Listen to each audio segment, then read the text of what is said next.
அன்பான நண்பர்களே வணக்கம். உங்கள் அன்பு நண்பன் ஆதி கணேஷ் பேசுகிறேன். ஜாதக கட்டம் ஜோதிடத்தில் முன்னோர்கள் தீர்மானித்த இன்னொரு முறை. ஜாதக கட்டத்தை பார்த்தீங்கன்னா 4 பாகமாக பிரிச்சதுல பஞ்சபூத தன்மையில பிரிச்சிருக்காங்க. அதுக்கப்புறம் பார்த்தீங்கன்னா தர்மம், கர்மம், காமம், மோட்சம் அப்படிங்கிற விதத்தில் காலபுருஷ ராசியை பிரிச்சிருக்காங்க. இது மேசத்துலேருந்து இங்கேருந்து ஆரம்பிக்கும்.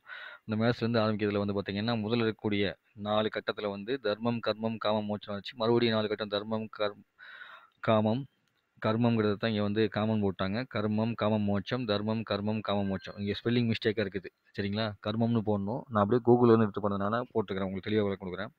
ஸோ தர்மம்ங்கிறது பார்த்தீங்கன்னா செயல்படக்கூடியதாக இருக்கும். கர்மங்கிறது பார்த்தீங்கன்னா கர்ம வினைகள், அதாவது செயலில் தீவிரமாக இருக்கும். காமம்ங்கிறது பார்த்தீங்கன்னா ஈர்ப்புகள் அதிகமாக இருக்கும். செயல்தன்மையில் வேகம் ஜாஸ்தியாக இருக்கும். அதுதான் காமம்னு அர்த்தம். சரிங்களா? அதாவது ஆசைகள் ஜாஸ்தியாக இருக்கும். செயல்படுத்தணுங்கிற எண்ணங்கள் ஜாஸ்தியாக இருக்கும். மோட்சம்ங்கிறது பார்த்தீங்கன்னா ஞானப்பாதையை நோக்கி போகிறது, அமைதியாக இருக்கிறது.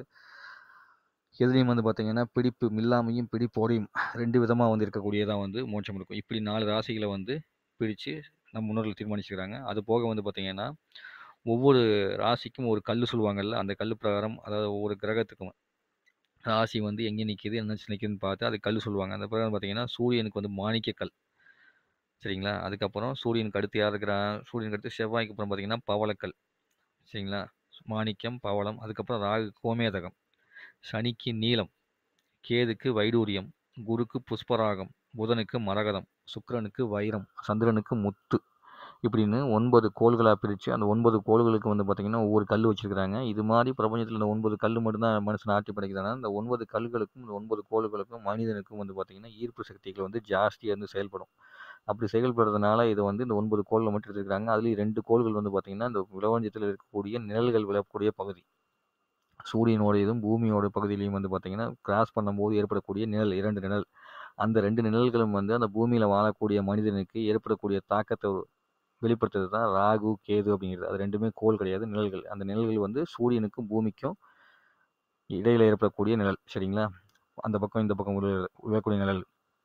அப்போது சூரியனுக்கு மாணிக்கம். இது போக நெப்டியூனு, ப்ளூட்டோ அப்படி இப்படின்னு இதுக்கெல்லாம் கண்டிப்பாக கல் இருக்கும். ஒவ்வொரு நட்சத்திரத்துக்கும் ஒவ்வொரு கோளுக்குமே பூமியில் ஏதோ ஒரு சக்தி கல் இருக்கும். அந்த கல் எடுத்து நம்ம பயன்படுத்தினோம்னா வெற்றி அடையலாம். அப்போது இந்த 9 கோள்களுக்கான கல்லை அணியும் போது நீங்கள் அந்த கல் அணியதுனால உங்களுக்கு வெற்றி வருமானு பார்த்து தான் நீங்கள் அணியணும். வைரத்து மேலே ஆசைப்பட்டு வைரத்தை வாங்கி அணிஞ்ச உடனே நிறைய பேர் கோடீஸ்வரன்லாம் ஒன்றுமே பணம் இல்லாமல் போனவங்க ஏகப்பட்டு இருக்கிறாங்க. அதுக்கப்புறம் பார்த்தீங்கன்னா வைரத்தினால வைரத்தை அப்படியே கடிச்சு சாப்பிட்டு இறந்தவங்க நிறைய பேர் இருக்கிறாங்க. ஸோ வைரம் அணிஞ்சு பெரிய ஆளானதை விட வைரம் அணிஞ்சு கீழே போனவங்க தான் ஜாஸ்தி. அதனால் வைரம் அணியும் போது ரொம்ப கவனமாக இருங்க. சரிங்களா? அதே மாதிரி தான் ஒவ்வொரு கல்லும். இப்போ கோமேதகம் வச்சுருந்தா பெருசாக பெருகுன்னு சொல்லுவாங்க. சில பேர் கோமேதகத்தை கல்லை கொண்டு வச்ச உடனே பார்த்தீங்கன்னா ராகு விசத்தன்மை வந்த மாதிரி கொஞ்சம் கூட ஒன்றுமே இல்லாமல் அழிஞ்சு போனவங்க நிறைய பேர் இருக்கிறாங்க. இப்படி ஒவ்வொரு கல்லுக்குமே நல்ல தன்மை இருக்கிற மாதிரியே அந்த கல்லை அணியிறதுனால நெகட்டிவ் தன்மை வரதுக்கான வாய்ப்புகள் ஜாஸ்தி. தொழிலுக்காக சனி பகவானுக்கு நீலக்கல்லை நீங்கள் போடுங்கன்னு யாராவது சொல்லிட்டாங்கன்னா உடனே நீலக்கல்லை போட்டுறாதீங்க. அந்த நீலக்கல்லை போடுறதுனால சனி பகவானோடது உங்கள் ஜாதகத்தில் பலமானதாக இருக்குதா, பலவீனமானதாக இருக்குதான்னு பார்த்துட்டு அதுக்கப்புறம் தான் நீங்கள் அந்த கல்லை அணியணும். சரிங்களா? ஸோ யாருக்கு எந்த கல்லுன்னு பார்த்து யாருக்கு எந்த கிரகம் பலமாக இருக்குதோ அந்த பலமான கிரகத்தை கல்லை வேணால் நீங்கள் வாங்கி உண்மையான கல்லான்னு பார்த்து பண்ணுங்கள். அப்படி இல்லைன்னா சும்மா மனசார நீங்கள் நினச்சிக்கிட்டு கூட கம்முன்னு போயிடலாம். நீங்கள் தெரிஞ்சுக்கிறதுக்காக தான் சொன்னதே ஒழிய கல் போட்டு கல் வியாபாரம் பண்ணுறதுக்காக கல் வியாபாரிகளை பெருசாக்கி விடுங்கிறதுக்காக இதை பேசலை. யாருக்கிட்டையும் ஏமாந்துட வேண்டாம். இந்த கல் இதுக்கானது தான். இந்த கல் பலனையும் கொடுக்கும். இந்த கல் உங்களை வீழவும் வைக்கும் அப்படிங்கிற கான்செப்டுக்காக தான் இந்த வீடியோ பேசியிருக்கிறேன். எல்லாரும் நட்புறன் அடைஞ்சு பெரிய லெவலில் வரணும்னு கேட்டுட்டு வீடியோ நிறைவு செய்கிறேன். நன்றி, வணக்கம். உங்கள் அன்பு நண்பன் ஆர்ஜே கணேஷ்.